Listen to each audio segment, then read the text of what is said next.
Global investor summit का plan नदी जो कि सामने आ चुका है। अब ये आप जान लीजिए, ग्लोबल इन्वेस्टर समिट के पवेलियन के नाम देश के प्रमुख नदियों के नाम पर रखे जाएंगे। प्रमुख नदियों के नाम पर इन्हें रखा जाएगा, जिसमें से अंतर्राष्ट्रीय और राज्यों के स्टॉल की पवेलियन का नाम होगा गंगा। एमएसएमई और स्टार्टअप पवेलियन का नाम गोमती होगा। डिफेंस और आत्मनिर्भर भारत पवेलियन का नाम होगा सरयू।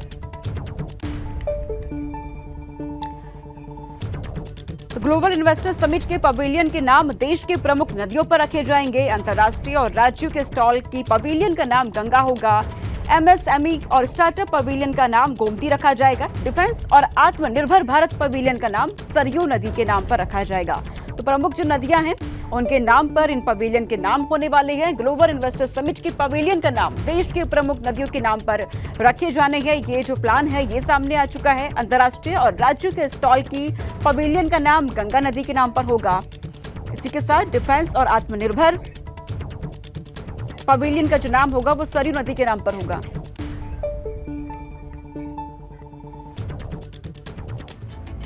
तो देखिए, ग्लोबल इन्वेस्टर समिट के पवेलियन का नाम देश के प्रमुख नदियों के नाम पर रखे जाने हैं। ये बात सामने आ चुकी है। अंतर्राष्ट्रीय और राज्यों के जो स्टॉल होने वाले हैं, स्टॉल की पवेलियन का नाम गंगा नदी का नाम होगा। एमएसएमई और स्टार्टअप पवेलियन का नाम गोमती होगा। इसी के साथ डिफेंस और आत्मनिर्भर भारत पवेलियन का नाम सरयू नदी के नाम पर रखा जाएगा।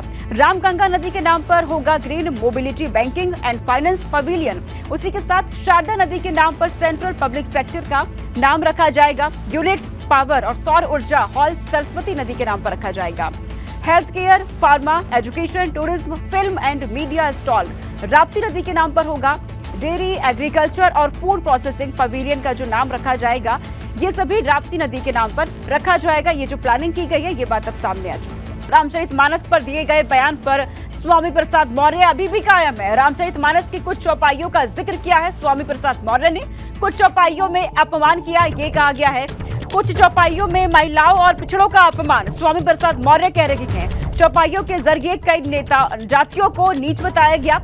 ये कैसा धर्म जो अपनों को नीच साबित करे। स्वामी प्रसाद मौर्य जो कि अपने दिए गए बयान पर अभी भी कायम है।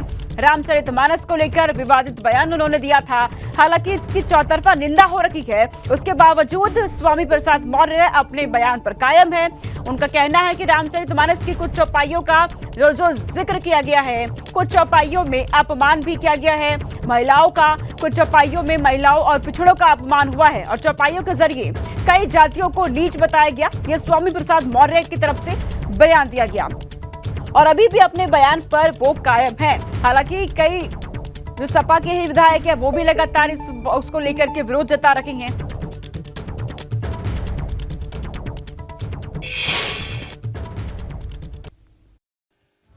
हमने उन अंशों का उद्धरण किया जैसे जे वर्णाधम तेल कुम्हारा सुपच किरात कोलकलवारा,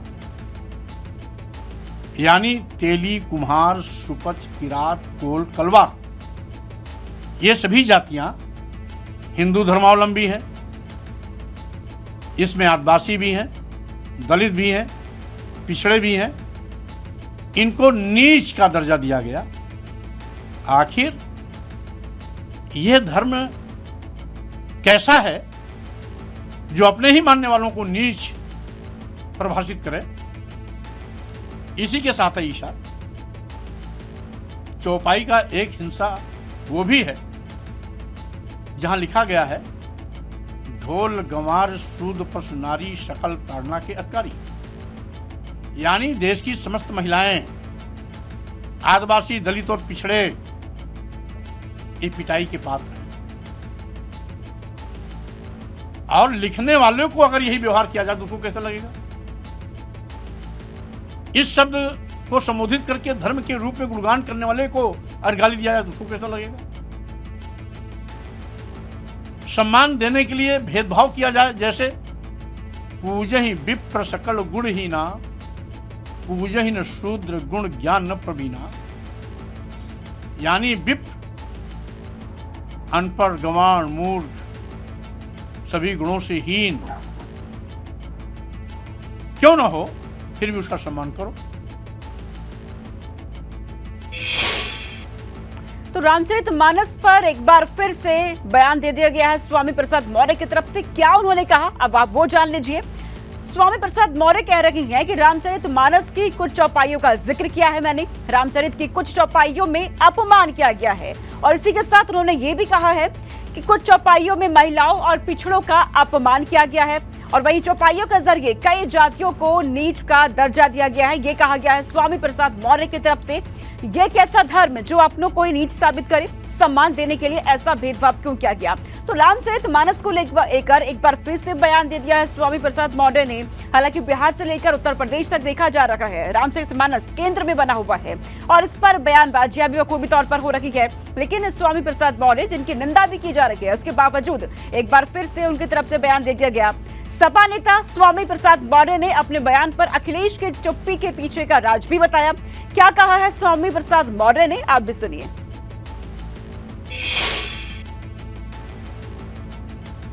इसलिए कि मेरे बयान पर भारतीय जनता पार्टी के लोग सक्रिय हैं, इसलिए हमारे राष्ट्रीय अध्यक्ष इस पर नहीं बोल रहे हैं। इसलिए कि मेरे बयान पर भारतीय जनता पार्टी के लोग सक्रिय हैं, इसलिए हमारे राष्ट्रीय अध्यक्ष इस पर नहीं बोल रहे हैं। और अब हम आपको स्वामी प्रसाद मौर्य का वो बयान भी सुनवाते हैं जो उन्होंने रामचरितमानस को लेकर दिया था। यही नहीं, कल स्वामी प्रसाद मौर्य ने इनाम रखने वालों को भी खरी खरी सुनाई थी। रामायण पर टीका टिप्पणी नहीं की हमने, किसी भगवान किसी धर्म राम पर टीका टिप्पणी नहीं की हमने। चौपाई के उस अंश पर टिप्पणी की जिस अंश में देश की समस्त महिलाओं, आदिवासियों, दलितों, पिछड़ों तथा कथित चातुर्वर्ण के चौथे पायदान पर खड़े शूद्र समाज को अपमानित करने का काम किया गया है। उस अंश को निकालने की बात की, इसके अतिरिक्त कुछ नहीं। उस पे स्टैंड है, आप स्टैंड है उस पे बातों पे हमने जो दिया आज भी मैं उस पर कायम हूँ। रामायण पर टीका टिप्पणी नहीं की हमने, किसी भगवान किसी धर्म राम पर टीका टिप्पणी नहीं की हमने। चौपाई के उस अंश पर टिप्पणी की जिस अंश में देश की समस्त महिलाओं, आदिवासियों, दलितों, पिछड़ों तथा कथित चातुर्वर्ण के चौथे पायदान पर खड़े शूद्र समाज को अपमानित करने का काम किया गया है। उस अंश को निकालने की बात की, इसके अतिरिक्त कुछ नहीं। उस पे स्टैंड है, आप स्टैंड है उस पे बातों पे हमने जो दिया आज भी मैं उस पर कायम हूँ। तो समाजवादी पार्टी के नेता स्वामी प्रसाद मौर्य लगातार सनातन धर्म पर तथ्यहीन टिप्पणी कर करोड़ों हिंदुओं की आस्था का अपमान करके विकास के पथ पर अग्रसर उत्तर प्रदेश के सामाजिक सौहार्द को बिगाड़ने का प्रयास वो कर रही है। तो देखिए अब इस पर भाजपा भी हमलावर हो गई है। सनातन धर्म पर टिप्पणी कर रहे स्वामी प्रसाद भूपेंद्र चौधरी की तरफ से ये कहा गया और इसी के साथ ये भी कहा गया है कि करोड़ों हिंदुओं की आस्था का अपमान किया जा रहा है। भूपेंद्र चौधरी की तरफ से ये कहा गया, हमलावर हो चुकी है भाजपा। अब इस पूरे बयान को लेकर के सामाजिक सौहार्द बिगाड़ रही हैं स्वामी प्रसाद मौर्य।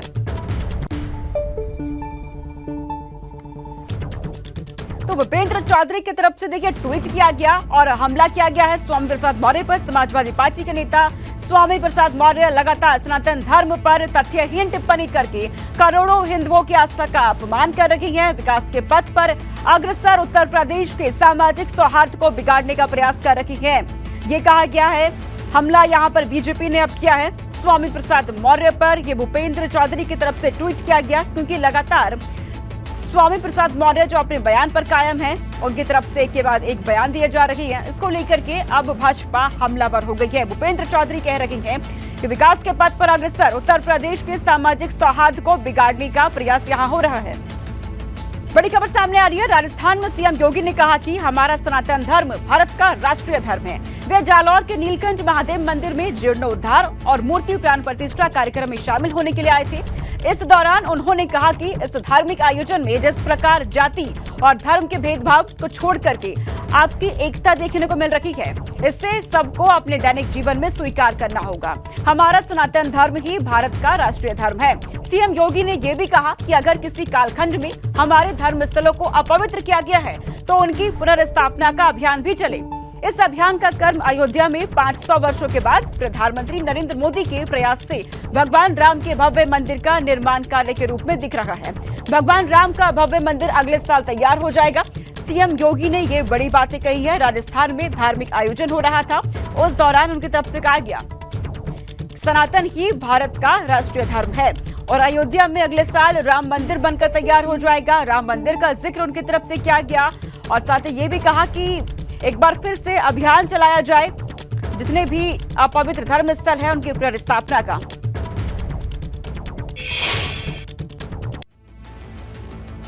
आज जिस प्रकार की एकता इस धार्मिक आयोजन में देखने को मिल रही है, कोई जाति नहीं, कोई मत का भेद नहीं, कोई मजहब का भेद नहीं। भाइयों बहनों, हम सबको अपने दैनिक जीवन में भी इस भाव को अंगीकार करना होगा। हमारा सनातन धर्म भारत का राष्ट्रीय धर्म है। तो राजस्थान पहुंचे सीएम योगी ने किस तरीके से हुंकार भरी है, क्या बड़ी बातें उन्होंने कही, वो अब आप जान लीजिए। सनातन धर्म ही भारत का राष्ट्रीय धर्म है और राम मंदिर को लेकर उन्होंने कहा अगले साल राम मंदिर बनकर के तैयार हो जाएगा। मंदिर की भव्यता बनाए रखना ये सबकी जिम्मेदारी होगी। धार्मिक आयोजन में एकता देखने को मिल रही है। जिस आयोजन में पहुंचे तो उस आयोजन का जिक्र किया और कहा कि इस आयोजन में एकता देखने को मिल रही है। जाति मजहब भेदभाव छोड़ करके एकता देखने को यहाँ मिल रही है। व्यक्ति स्वार्थ से ऊपर उठ करके राष्ट्रीय धर्म से जुड़ते हैं, सीएम योगी ने कहा और साथ ही ये भी कहा कि मान बिंदुओं की पुनर्स्थापना और गो ब्राह्मण की रक्षा हो। धर्म के पथ पर चलते हुए कामों को करने से एक नई प्रेरणा मिलती है। किसी कालखंड में अगर धर्म स्तर अपवित्र हुए हैं तो पुनर्स्थापना के लिए अभियान चले, ये भी जिक्र किया है सीएम योगी आदित्यनाथ ने। विरासत के प्रति सम्मान का भाव रखना जरूरी है। सीएम योगी आदित्यनाथ की तरफ से ये बड़ी बातें कही गई। राम मंदिर का यहाँ पर जिक्र किया और कहा कि अगले साल अयोध्या में राम मंदिर बनकर के तैयार हो जाएगा। उसके बाद भगवान राम के भक्त हैं, अपने आराध्य के वो दर्शन कर सकेंगे। किसी भी कालखंड में धर्म स्थल अपवित्र हुआ है तो पुनर्स्थापना अभियान चलेगा, ये भी कहा सीएम योगी ने। विरासत के प्रति सम्मान का भाव रखना जरूरी होगा। और देखिए, जिस धार्मिक आयोजन में पहुंचे थे वहां पर जब लोग पहुंचे तो उनके सामने ये भी जिक्र किया सीएम योगी ने कि धार्मिक आयोजन में एकता देखने को मिल रही है। जाति मजहब भेदभाव छोड़ करके एकता यहाँ पर देखी जा रही है। साथ ही ये जिक्र किया सनातन ही भारत का राष्ट्रीय धर्म है और व्यक्ति अपने स्वार्थ से ऊपर उठकर राष्ट्रीय धर्म से जुड़ते हैं। सीएम योगी आदित्यनाथ ने इस तरीके से वहां पर बड़ी बातें कही हैं जनता के सामने। अगले साल राम मंदिर बनकर तैयार हो जाएगा। मंदिर की भव्यता बनाए रखना सबकी जिम्मेदारी होगी, सीएम योगी की तरफ से ये कहा गया। बात किसान आंदोलन की। दिल्ली की तर्ज पर पश्चिमी यूपी में आज से भारतीय किसान यूनियन बड़े आंदोलन का आगाज करने जा रही है। मुजफ्फरनगर के राजकीय इंटर कॉलेज से इसकी शुरुआत होगी। किसान नेता राकेश टिकैत आंदोलन की शुरुआत करेंगे। राकेश टिकैत ने सरकार को ललकारा है कि वो चाहे जो कर ले, सरकार इस बार लड़ाई आर पार होगी। सरकार से इस बार हमारी फसलों और नस्लों को बचाने के लिए हमारा आंदोलन शुरू हो रहा है। तीसरी पीढ़ी के लिए हम लड़ाई लड़ने जा रहे हैं। हमारे संवाददाता सनुज शर्मा ने राकेश टिकैत से एक्सक्लूसिव बातचीत की है, सुनिए।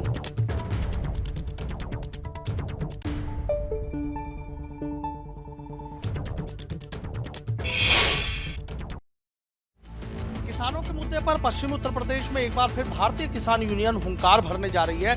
अनिश्चितकालीन धरना देने का ऐलान कर दिया गया है। और क्या है इस आंदोलन के पीछे की रणनीति और क्या इसके पीछे की वजह है, यही हम बात कर लेते हैं। बीकेयू के राष्ट्रीय प्रवक्ता है राकेश टिकैत जी। राकेश जी, एक चीज आपसे जानना चाहूंगा कि एक बार फिर पश्चिम उत्तर प्रदेश की धरती से एक बड़े आंदोलन की शुरुआत होने जा रही है। अब पता नहीं आंदोलन तो छोटा रहेगा या बड़ा रहेगा, लेकिन अगर आंदोलन नहीं होंगे तो जमीन जाएगी किसानों की। ये बता दिया भाई, यहाँ आंदोलन होंगे, सख्त होंगे। जो सरकार को कर रहा है वो कर ले, हाँ कर ले, जो करना है वो कर ले। अब यहाँ समझौतेवादी उस पर कोई बातचीत नहीं होगी। सरकार को काम करना पड़ेगा, धोखे वाला नहीं है। काम करो।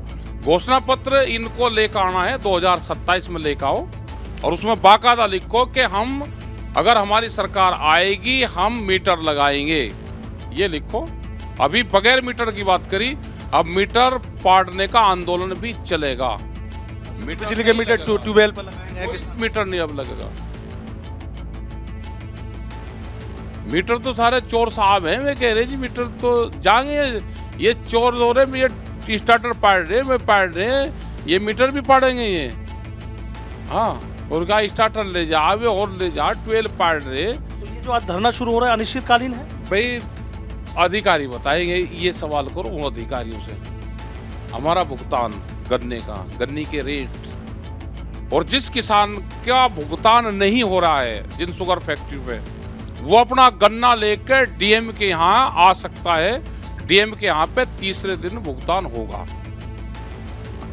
बहुत बहुत शुक्रिया। तो देखिए राकेश टिकैत हैं, तल्ख तेवर में नजर आ रहे हैं और सीधा कह रहे हैं सरकार को जो करना वो कर ले, ना किसान झुकेंगे ना किसान हटेंगे, किसान सिर्फ डटे रहेंगे। और बड़े आंदोलन का भी उन्होंने ऐलान कर दिया है कि मीटर उखाड़ो आंदोलन भी वो शुरू करने जा रहे हैं। और जब बकाए गन्ने का भुगतान नहीं हो रहा, किसानों के गन्ने की परेशानी सामने खड़ी है, तो अब गन्ने की ट्रैक्टर ट्रॉलियां भी डीएम के ऑफिस पर जाएंगी और वहां से भुगतान की वो बात कह रहे हैं। यानी पश्चिम उत्तर प्रदेश में मिठास के लिए जाने जाना वाला मुजफ्फरनगर अब एक बड़े किसान आंदोलन की शुरुआत यहां करने जा रहा है। और भाकियू ने ऐलान कर दिया है कि लड़ाई इस बार आर पार की होगी। वीडियो जर्नलिस्ट सत्येंद्र सिंह के साथ सनुज शर्मा, एबीपी गंगा, मेरठ। तो राकेश टिकैत ने एक बार फिर से सरकार के खिलाफ मोर्चा खोल दिया है। अब किन मुद्दों को लेकर यह आंदोलन होने जा रहा है, क्योंकि दिल्ली में देखा गया साल भर आंदोलन चला, एक बार फिर से अब आंदोलन की शुरुआत। लेकिन मुद्दे क्या है अब आप ये जान लीजिए। मुजफ्फरनगर में भारतीय किसान यूनियन की महापंचायत अब ये होने जा रही है।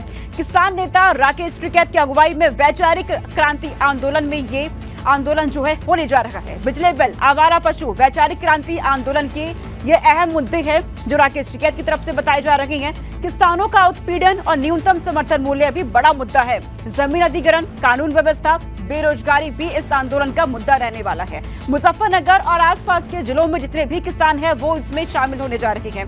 दिल्ली में साल भर आंदोलन देखा गया और लगातार सरकार के खिलाफ लड़ाई लड़ी गई किसानों की तरफ से। एक बार फिर राकेश टिकैत ने मोर्चा खोल दिया है और किसान नेता राकेश टिकैत ने यह साफ कहा तल्ख लहजे में कि सरकार चाहे जो कर ले, ये आंदोलन हम करेंगे। और इसमें अलग अलग जिलों के जितने भी किसान हैं, मुजफ्फरनगर के आसपास के किसान, सभी इसमें शामिल होने जा रहे हैं। जमीन अधिग्रहण, कानून व्यवस्था और बेरोजगारी आंदोलन का मुद्दा रहने वाला है। इस बार जो आंदोलन की शुरुआत मुजफ्फरनगर से राकेश टिकैत करने जा रहे हैं। किसानों का उत्पीड़न और न्यूनतम समर्थन मूल्य भी इस आंदोलन में एक मुद्दा रखा गया है। किसान नेता राकेश टिकैत की अगुवाई में ये आंदोलन की शुरुआत होने जा रही है। तो देखिए, किसानों के मुद्दे को लेकर एक बार फिर से अब किसान धरने पर जा रहे हैं, आंदोलन की शुरुआत होने जा रही है। और ये साफ कर दिया गया है कि सरकार चाहे जो कर ले, हम आंदोलन करेंगे राकेश टिकैत की तरफ से। और साथ ही ये भी कहा गया कि बिजली का बिल, आवारा पशु, वैचारिक क्रांति इस आंदोलन के अहम मुद्दे रहने वाले हैं। तो मुजफ्फरनगर में भारतीय किसान यूनियन की महापंचायत अब देखने को मिलेगी।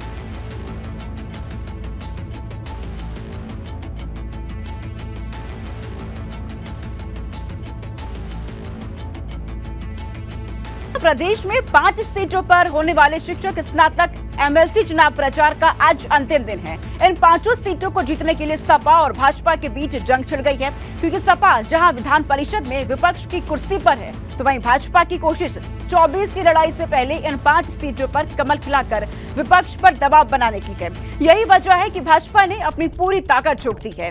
आपको बताते हैं कि बीजेपी ने 2024 के लिए यूपी में मिशन 80 का लक्ष्य रखा है, लेकिन उससे पहले इन दिनों बीजेपी की निगाहें मिशन 5 पर लगी हुई है। तो आज अंतिम दिन चुनाव प्रचार का, आज आखिरी दिन है। इसी के साथ चुनाव प्रचार का शोर आज थम जाएगा।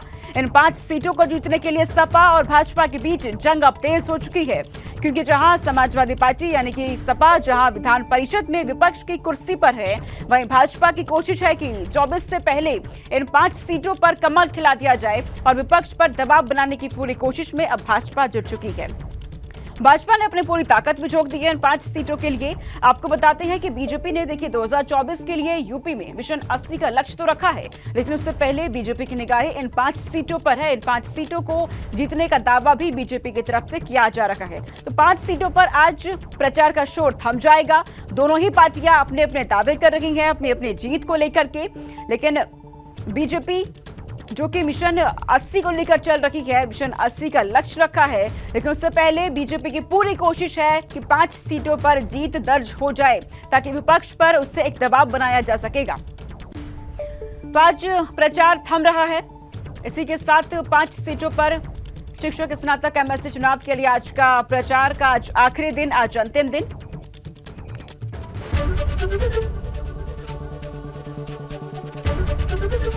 एबीपी गंगा, खबर आपकी, जुबान आपकी।